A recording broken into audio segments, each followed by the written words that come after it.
अस्सलाम वालेकुम मेरे प्यारे फ्रेंड्स, कैसे हैं आप सब। उम्मीद करती हूँ कि आप सब खैरियत से होंगे। जी फ्रेंड्स, तो आज की वीडियो बहुत ही ज़्यादा शानदार होने वाली है, क्योंकि आज की वीडियो में मैं आपको बहुत ही मज़ेदार सा तंदूर में चॉकलेट केक बनाना सिखा रही हूँ।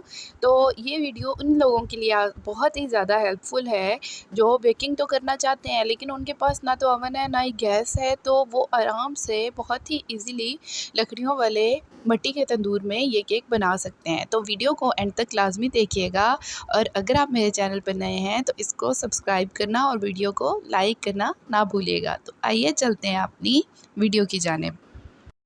तो चॉकलेट केक बनाने के लिए सबसे पहले मैंने यहाँ पे पौने 2 कप मैदा लिया है, यानी 1 कप, और दूसरा 3/4 यानी 3/4 कप मैदा लिया है मैंने, और इसको अच्छे तरीके से मैंने छान लिया है।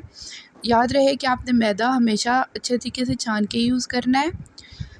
फुल कप मैंने छान लिया, और अब यहाँ पे जो मेरा पौना कप है यानी 3/4 कप है, उसको भी मैं अच्छे तरीके से छान लूँगी। इसको अच्छे तरीके से छान लेने के बाद मेरे पास यहाँ पे 1/4 कप यानी कि 1/4 कप कोको पाउडर है, उसको भी मैंने इसी तरीके से छान लेना है। 1/4 कप कोको पाउडर आ गया ये, इसको भी मैं इसी तरीके से इसके अंदर डाल के छान लूँगी। इस तरह से स्पैचुला की मदद से मैं इसके अंदर जितनी भी गुठलियाँ हैं वो ख़त्म कर दूँगी, और सारा जो कोकोआ पाउडर है उसको अच्छे तरीके से छान लेना है मैंने। अब यहाँ पे इसके अंदर मैंने 1.5 table spoon baking powder add किया है। बेकिंग पाउडर को भी ऐड कर लेने के बाद अच्छे तरीके से छान लेना है मैंने। इसको अच्छे तरह से छान लेने के बाद मैंने इन तीनों चीज़ों को अच्छे से मिक्स कर लेना है, और अब मैं जो मेरा दूसरा मिक्सचर है वो मैं रेडी कर लेती हूँ। अब यहाँ पे मैंने 1 फुल कप और दूसरा 1/4 कप यानी 1/4 कप मैंने शुगर का लिया है। ये हमारे पास घर में आम यूज़ होने वाली शुगर है, उसको मैंने अच्छे तरीके से ग्राइंडर में डाल के ग्राइंड कर लेना है। इसका मैंने बिल्कुल फ़ाइन पाउडर बना लिया है। और अब मेरे पास यहाँ पे 5 अंडे हैं। 5 अंडे जो हैं ये बिल्कुल रूम टेम्परेचर पे लेने हैं आपने। इनको तोड़ लेने के बाद हम इनको ब्लेंडर के अंदर बीट कर लेंगे। ब्लेंडर के अंदर बहुत ही फ़ाइन मिक्सचर बनता है इनका, तो हम इसको अच्छे तरीके से बीट करने के लिए ब्लेंडर में ही बीट करेंगे। जिन लोगों के पास बीटर्स नहीं होते तो उनके लिए ये बेस्ट वे है।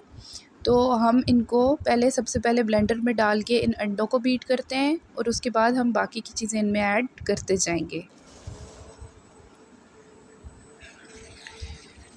ये देखें जी, हमारे अंडे अच्छी तरह से बीट हो रहे हैं। पहले हम अंडों को बीट कर लेंगे, और जैसे ही हमारे अंडे बीट होंगे उसके बाद हमने इसके अंदर ऑयल ऐड करना है।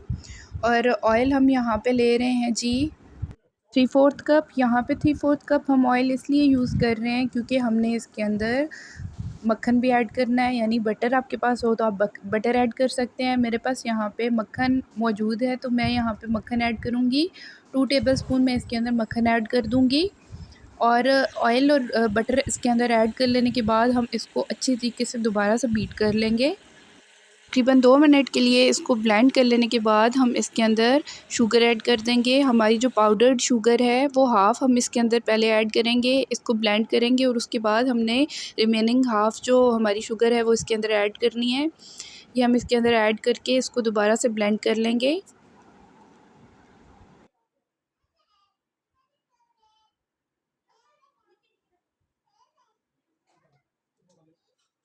रिमेनिंग हाफ़ पाउडर्ड शुगर भी हम इसके अंदर ऐड करते करते इसको ब्लेंड करते जाएंगे। ये हमने इसके अंदर ऐड कर दिया है, और अब हम दोबारा से 2 से 3 मिनट के लिए इसको अच्छे से ब्लेंड करेंगे। नेक्स्ट स्टेप की जानिब बढ़ते हैं। हमारा मिक्सचर रेडी हो चुका है। अब यहाँ पे अपने इस अंडों वाले मिक्सचर को हमने एक बाउल के अंदर शिफ्ट कर देना है। एक बाउल के अंदर इसको पोल कर लेने के बाद हमने इसके अंदर 2 ड्रॉप्स वनीला एसेंस के ऐड कर देने हैं। आप पहले भी वनीला एसेंस ऐड कर सकते हैं, मैं अभी ऐड कर रही हूँ। तो वनीला एसेंस इसके अंदर ऐड कर लेने के बाद हम इसको अच्छे तरीके से मिक्स कर लेंगे।